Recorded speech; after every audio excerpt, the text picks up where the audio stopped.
नमस्कार विद्यार्थियों, स्वागत है सभी का केडी ऑनलाइन क्लासेज के यूट्यूब चैनल पर। हमारा डिस्कशन चल रहा था चतुर्थ श्रेणी कर्मचारी या वाहन चालक भर्ती के लिए टॉपिक वाइज एमसीक्यू। हम बात कर रहे थे राजस्थान की कला संस्कृति, जिसके अंदर हम बात करेंगे आज राजस्थान की हस्तकला एवं लोक कला पर आधारित कुछ इम्पोर्टेंट क्वेश्चन हैं। तो पहला क्वेश्चन है, राजस्थान के प्रसिद्ध कलाकार श्रीलाल जोशी का संबंध किस लोक कला से है? श्रीलाल जोशी का संबंध किस लोक कला से है? कावड़, फड़, मांडना, पाने। तो श्रीलाल जोशी का संबंध किससे है? फड़ से। किससे है? फड़ से। आगे बात करें, कौन सी कला टाई एंड डाई के नाम से प्रसिद्ध है? बंधेज कला, मीनाकारी, लाख का काम, बादला। टाई एंड डाई के नाम से प्रसिद्ध कला कौन सी है? बंधेज की कला। कौन सी कला? बंधेज की कला। सोजत किसके लिए प्रसिद्ध है? सोजत कहाँ पड़ता है? पाली के अंदर। कहाँ है ये? पाली के अंदर है। किसके लिए प्रसिद्ध है? कठपुतली, व्हील, कावड़, मेहंदी। तो सोजत की क्या प्रसिद्ध है? मेहंदी। क्या प्रसिद्ध है? मेहंदी प्रसिद्ध है। आगे बात करें कि भारतीय लोक कला मंडल कहाँ स्थित है? भारतीय लोक कला मंडल कहाँ स्थित है? जयपुर, उदयपुर, जोधपुर, अजमेर। तो भारतीय लोक कला मंडल कहाँ है? ये है उदयपुर के अंदर।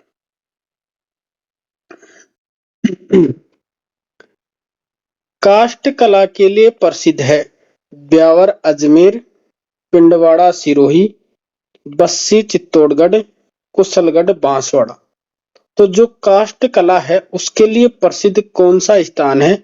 बस्सी चित्तौड़गढ़। कौन सा स्थान? बस्सी चित्तौड़गढ़। किस शासक के समय राजस्थान में ब्लू पोट्री की शुरुआत हुई? ब्लू पोट्री की शुरुआत किसके शासक के समय शुरू हुई? किस शासक के समय राजस्थान में ब्लू पोट्री की शुरुआत हुई? सवाई राम सिंह, सवाई मान सिंह, सवाई जय सिंह, सवाई माधो सिंह। तो ब्लू पोट्री की शुरुआत किसके शासनकाल में हुई? सवाई मान सिंह के समय। ऊंट की खाल पर स्वर्ण मीनाकारी कला क्या कहलाती है? दाबू कला, थेवा कला, उस्ता कला, छपाई कला। तो जो ऊंट की खाल पर स्वर्ण मीनाकारी की जाती है उसे क्या कहते हैं? उस्ता कला। जो कहाँ की प्रसिद्ध है? बीकानेर की। कहाँ की प्रसिद्ध है? बीकानेर की। आगे बात करें, अजरक पद्धति से छपे वस्त्रों के लिए विख्यात है। अजरक पद्धति से छपे वस्त्रों के लिए विख्यात है बाड़मेर, जयपुर, भीलवाड़ा, चित्तौड़गढ़। तो कौन सा स्थान प्रसिद्ध है? बाड़मेर। जोधपुर में पानी भरने के बर्तन जो जिंक से निर्मित होते हैं और जिन पर कपड़े या चमड़े की परत चढ़ाई जाती है कहलाते हैं गलीचा, थेवा कला, बादले, दाबू प्रिंट। तो ये क्या कहलाते हैं? बादले। आगे बात करें, कुदरत सिंह को किस कला के लिए पद्म श्री से सम्मानित किया जा चुका है? ब्लू पोट्री, उस्ता कला, थेवा कला, मीनाकारी। तो कुदरत सिंह को किस कला के लिए पद्म श्री मिला? मीनाकारी के लिए। अगला टॉपिक है राजस्थान की संस्कृति एवं सामाजिक जीवन यानी रीति रिवाज। निम्नलिखित में से किस समारोह का संबंध विवाह से है? गोद लेना, जड़ूला, पनघट पूजन, टीका। विवाह से संबंधित समारोह कौन सा है? तो कौन सा है? टीका। आगे बात करें, राजस्थान की वह परंपरा जिसमें दूल्हे की बारात के घर से चले जाने के बाद घर की स्त्रियों द्वारा लोक नाट्य किया जाता है कहलाता है। ख्याल, टूटिया, रम्मत, स्वांग। तो ये क्या कहलाता है? टूटिया। आगे बात करें, राजस्थानी संस्कृति में ओल्दी क्या है? ओल्दी क्या है? विवाह का एक प्रकार, लोक संगीत का एक प्रकार, नववधु के साथ जाने वाली पुरुष या स्त्री, क्षेत्रीय खेल का एक प्रकार। तो ओल्दी क्या है? नववधु के साथ जाने वाला पुरुष या स्त्री। आगे की बढ़ार क्या है? बढ़ार क्या है? विवाह पर आयोजित भोज, राजस्थान की एक जनजाति, अंत्येष्टि की एक क्रिया, राजस्थान की एक झील। तो बढ़ार क्या है? ये है अंत्येष्टि की एक क्रिया। काकन-डोरडा, बिंदोली एवं सामेला राजस्थान के किस अवसर से संबंधित है? जन्म, मृत्यु, विवाह, चूड़ाकर्म। तो काकन-डोरडा, बिंदोली और सामोला ये किससे संबंधित है? ये हैं विवाह से संबंधित। किससे संबंधित है? विवाह से संबंधित है। आदिवासियों में वर पक्ष द्वारा वधु के पिता को वधु मूल्य के रूप में धन देने की प्रथा क्या कहलाती है? मोताणा, दापा, लोकाई, कोदिया। तो वर पक्ष द्वारा वधु के पिता को जो मूल्य दिया जाता है उसे क्या कहते हैं? उसे कहते हैं क्या? दापा। आगे है कि गरासिया जनजाति में मोर बंदिया रीति रिवाज किस अवसर से जुड़ा हुआ है? जन्म, विवाह, तलाक, सगाई।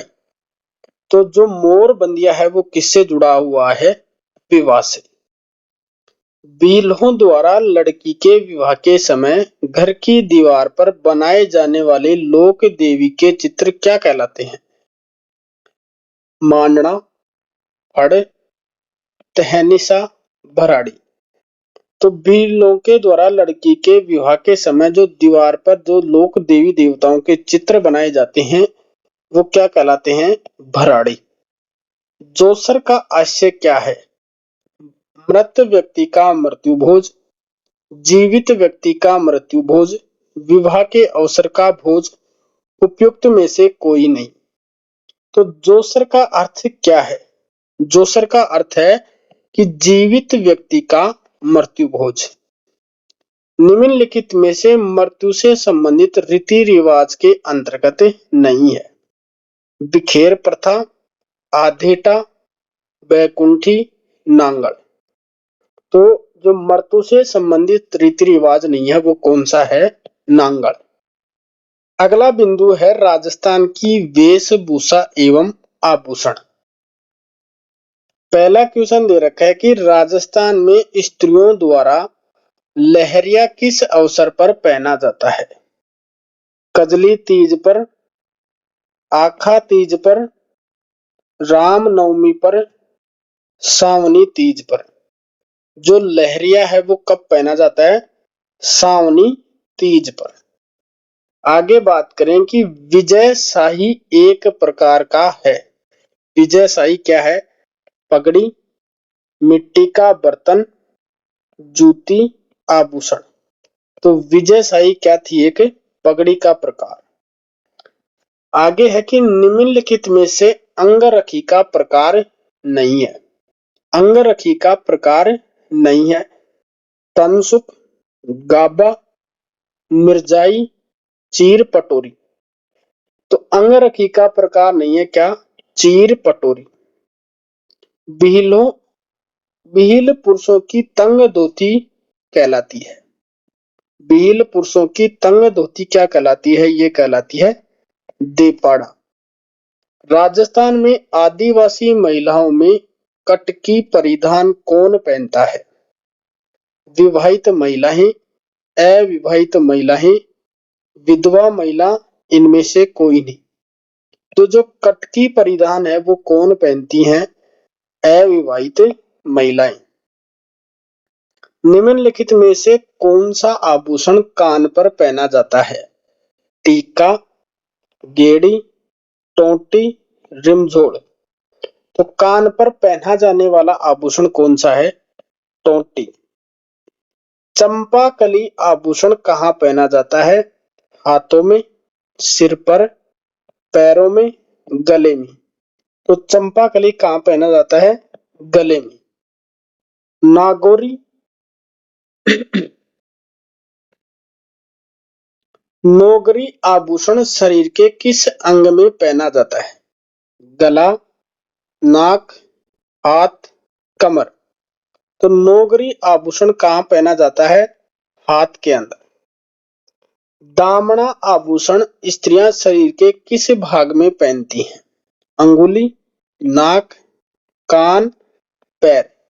तो दामना कहाँ पहनती हैं? अंगुली के अंदर। लास्ट क्वेश्चन है, स्त्रियों का आभूषण नेवरी शरीर के किस भाग पर पहना जाता है? पांव, हाथ, गला, सिर। तो नेवरी आभूषण कहाँ पहना जाता है? पांव के अंदर। इसके आगे हम नेक्स्ट वीडियो के अंदर बात करेंगे। तब तक के लिए धन्यवाद दोस्तों। जय हिंद।